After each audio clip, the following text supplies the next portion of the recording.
तुलसी पंछी के पिए कटे ना सरिता नीर, धर्म किए धन ना घटे, सहाय करे रघुवीर वाह। जय माताजी, जय श्री कृष्ण। तो स्वागत है तमारो આજના આપણા નવા વ્લોગની અંદર। હું અત્યારે છું મોરા ગામની અંદર અને ત્યાં ખૂબ જ સરસ મજાનો એક આશ્રમ આવેલો છે અને ત્યાં ભગવાન શ્રી હસમુખા હનુમાન દાદાનું મંદિર અને પ્રભુ શ્રી રામનું મંદિર છે। તો આપણે હમણાં ત્યાં જશું અને એ આશ્રમનું નામ છે તપોવન આશ્રમ। તો ખૂબ જ સરસ મજાનો આશ્રમ છે અને ત્યાં અંદર પણ કેવી વ્યવસ્થા છે, શું છે, હું તમને બધું અંદર દર્શન કરાવવાનો છું। તો વિડીયોને છેલ્લે સુધી જોતા રહેજો। અત્યારે હું આ મંદિરની એક્ઝેક્ટ અંદરની સાઈડ આવી ગયો છું ને હવે હું તમને આગળની સાઈડ જઈને બધું બતાવવાનો છું। વિડીયોને છેલ્લે સુધી જોતા રહેજો।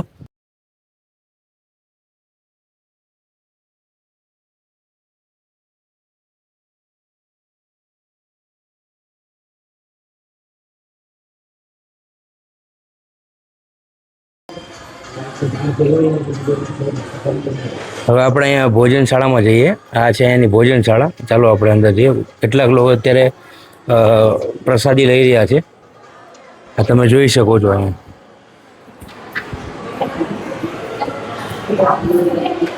અત્યારે અહીંયા પ્રસાદી ચાલુ છે। सीताराम सीताराम सीताराम। कैसे हो? बहुत बढ़िया। ये प्रसादी कितने बजे से चालू होती है? 11 बजे से चालू होती है, 11 बजे 2 बजे तक। ओके। और फ्री सेवा है, फ्री सेवा, कोई शुल्क नहीं। और यहाँ पे दररोज ये चालू रहता है? दररोज 365 दिन कंटिन्यूअस। क्या बात।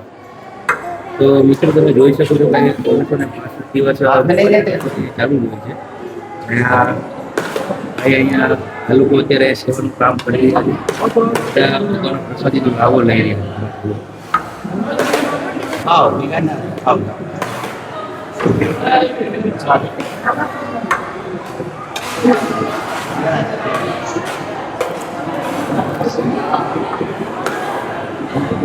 सीताराम सीताराम सीताराम।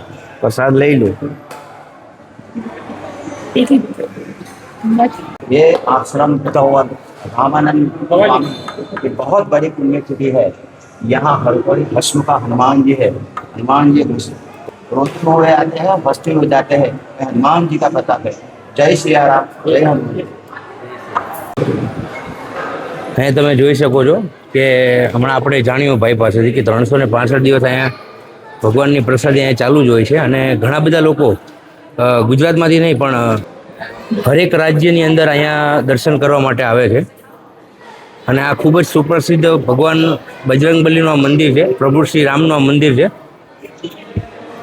અહીંયા બહુ સરસ મજાની લાઈન લખી છે, તુલસી પંછી કે પીએ ઘટે ના સરિતા નીર, ધર્મ કિએ ધન ના ઘટે, સહાય કરે રઘુવીર વાહ। આ સાઈડમાં ભોજનશાળા છે ને અહીંયા દાન સ્વીકારવામાં આવે છે, આ એની ઓફિસ છે। અહીંયા આ સાઈડ પણ આ ચા પાણી વિભાગ છે, અહીંયા ચાની પ્રસાદી આપવામાં આવે છે પણ અત્યારે તો નથી, બંધ થઈ ગયું છે। અહીંયા હજી પણ તમને આગળ હું બતાવું। આ સાઈડ અહીંયા પાણી પીવાની વ્યવસ્થા છે। આ સાઈડ થોડા તમે આગળ આવશો એટલે અહીંયા પણ પેલી ધોવાની વ્યવસ્થા કરી છે।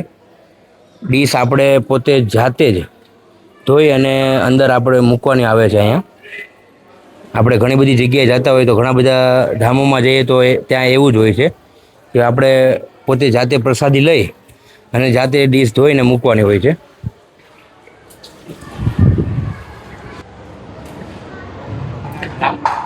આ સાઈડ આગળ પણ કેટલાક મંદિર છે, અહીંયા વચ્ચે આ તુલસીનો કેરો મૂકેલો છે।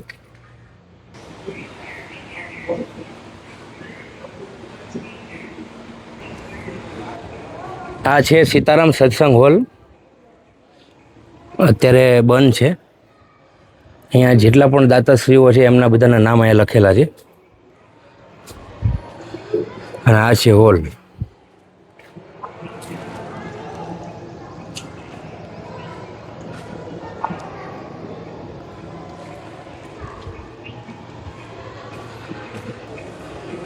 આ સામેની બાજુ પ્રભુ શ્રી રામનું અને હસમુખા હનુમાન દાદાનું મંદિર છે। આ સાઈડ પણ મંદિર છે અને પાછળની સાઈડ તમે જોઈ શકો છો. હું તમને આગળ પણ હમણાં જેમ જેમ આગળ જઈશ ત્યાં પણ હું તમને બતાવીશ.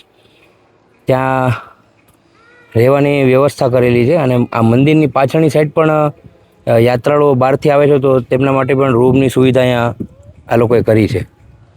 ચાલો હવે આગળ પણ હું તમને બતાવું. શ્રી સીતારામ, ગૌ માતા કી જય. અહીંયા ગાય માતાનું આ પોસ્ટર અહીંયા દિવાલ ઉપર બનાવેલું છે, મંદિરની એક્ઝેક્ટ પાછળની દિવાલ ઉપર. અહીંયા ભગવાન શિવનું મંદિર છે અને સામેની બાજુ છે ગૌશાળા. આ આખી ગૌશાળા જો.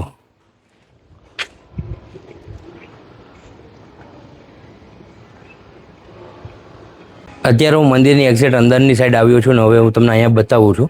અહીંયા જો ભગવાન શ્રી ગણેશનું આ મંદિર છે.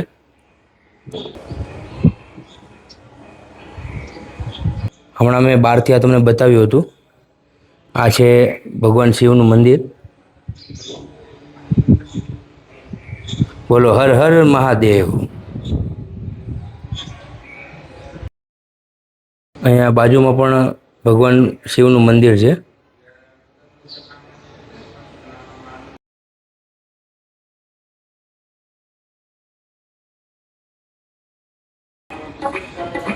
આ સાઈડ તમને બતાવું. આ છે મહામંડલેશ્વર મહંત શ્રી રામાનંદ દાસજી બાપુ, જે તપોવન ધામના મહંત હતા, જે હવે આપણે વચ્ચે અહીંયા હયાત નથી. અને આ એમના ગુરુ સદગુરુ શ્રી મહાવીર દાસજી મહારાજ અયોધ્યાજી. અહીંયા બજરંગદાસ બાપા અને સાંઈબાબાનું મંદિર છે. આ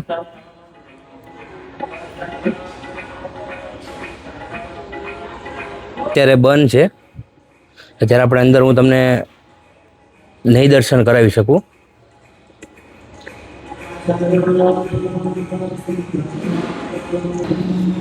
અહીંયા તમે જોઈ શકો છો આ શિવ પાર્વતીનું મંદિર છે.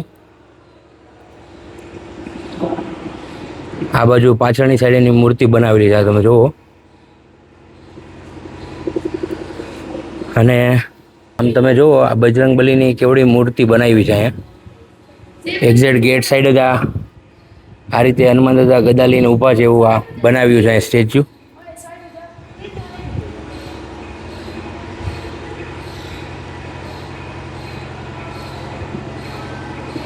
આ હું તમને બતાવું.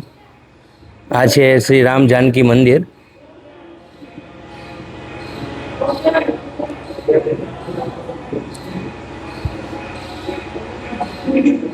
અને આ સાઈડ છે ભગવાન શ્રી ગણેશની મોટી મૂર્તિ.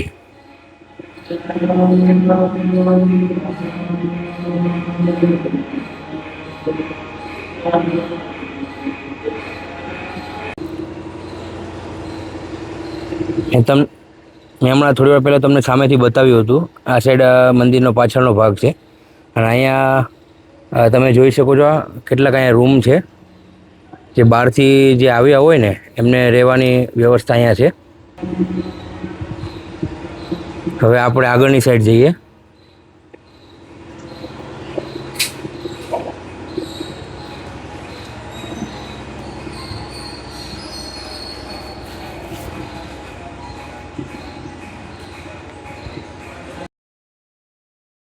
આ છે સંત શ્રી 1008 રામાનંદ દાસ બાપુની સમાધિ છે.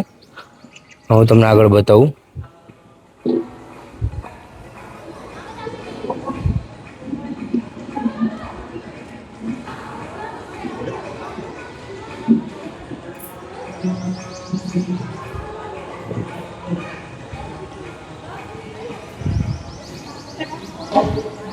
બોલો જય શ્રી રામ, બોલો બજરંગબલી કી જય, બાપા સીતારામ.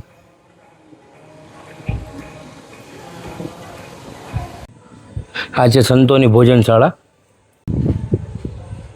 આ છે ભગવાન શનિદેવનું મંદિર.